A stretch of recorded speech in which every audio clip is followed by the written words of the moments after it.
Balik mahigit 3,000 ang mga bagong kaso ng COVID-19 ngayong araw.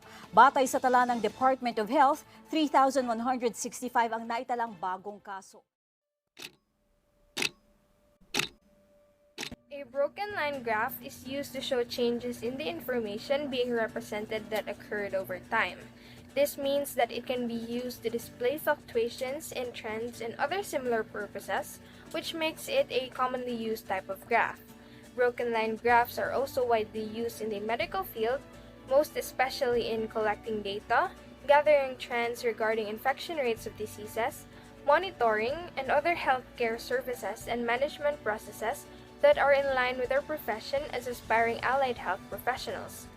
Thus, it is imperative to understand its concepts so as to obtain a better grasp of how to use, make, read, and interpret a broken line graph as applied to our daily lives as well as to our careers in the future.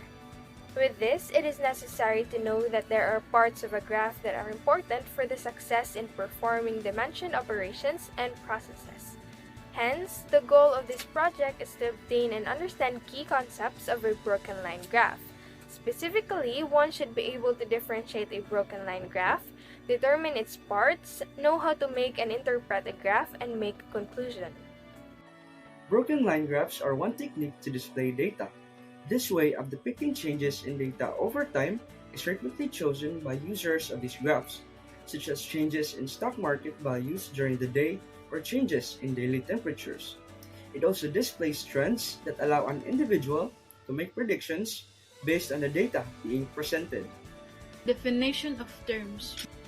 A broken line graph, the data recorded are represented by points that are then connected to one another segments to produce a broken line. Data includes two or more line segments where the independent variable is usually a factor of time. Graph, used to identify the number of categories represented in the graph.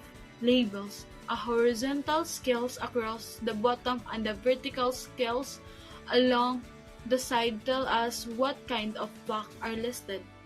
Lines. The lines separated the points provide estimation of the values between the points. Line graph. A graph with the points connected by the line or line segment to represent the data typically contains just one line or line segment. Points. The points or dots on the graph shows us the facts.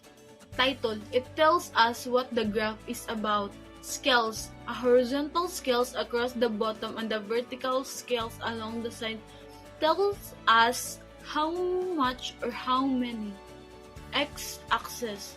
The x-axis is the horizontal scales used in the graph. It serves as a reference line from which measurements are made on the coordinate plane, y-axis.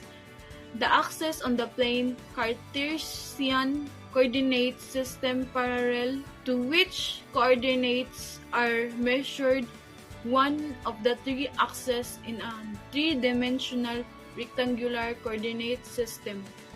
So these are the steps and procedures needed to complete the broken line graph. The first step is you need a title.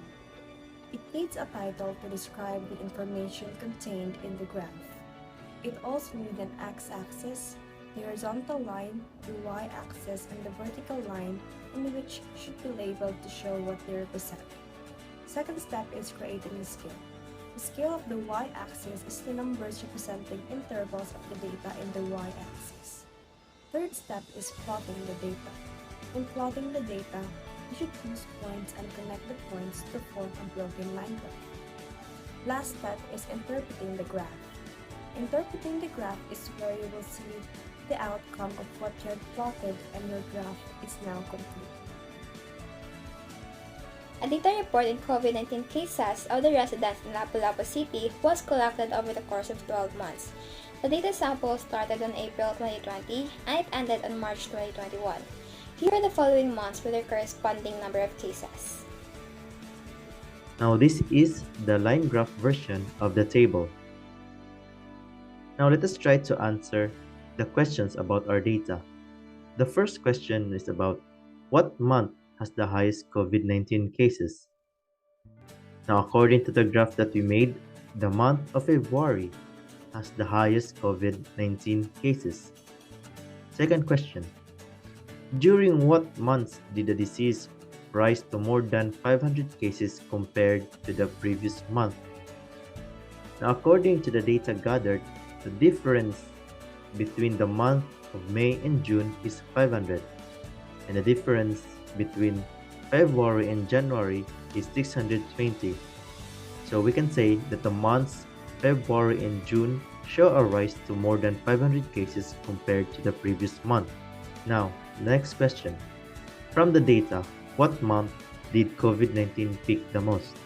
Again, we see that the month of February shows the highest number of cases. And the last question, does the data show a positive sign that the disease is cured? Now, the last 2 months show that the disease is not cured because there is an increase in the number of cases. In the midst of COVID pandemic, a COVID outbreak affects Lapu-Lapu City, which began in April and gradually increased to May. Between May and July, COVID infects 600 persons. However, from July to August, the infection rate sharply declines. From August to October, it continuously declines. Then from October to November, it rapidly infects roughly 200 people before declining again in December. Unfortunately, the number of sick patients dramatically increased from December to March. Recent statistics on COVID-19 in the Philippines have shown that as of September 30, 2022, 164,981,870 people are already vaccinated. The data shown are the number of vaccinated people in the year 2022 each month. Now, this is the line graph version of our data. Through the table, we are able to make this line graph. Now, the first question, which month has the highest number of vaccination doses? According to the graph we made, the month of January has the highest number of vaccination doses. Next question, during what month did the vaccination dose decrease the most?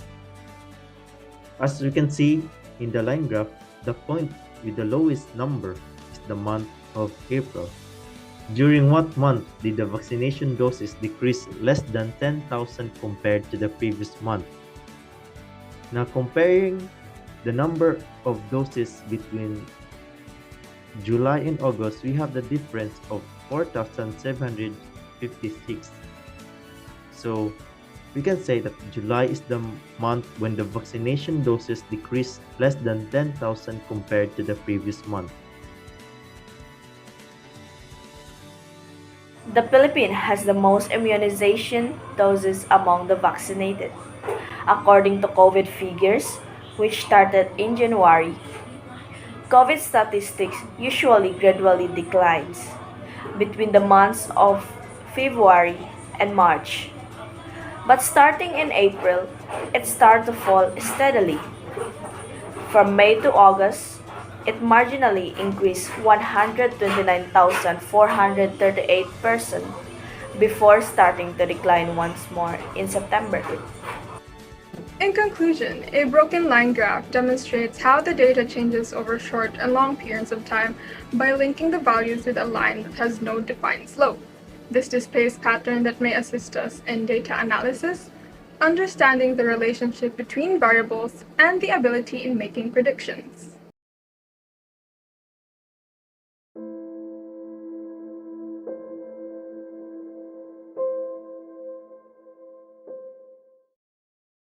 Before we end, we would like to appreciate the sources for making this video possible.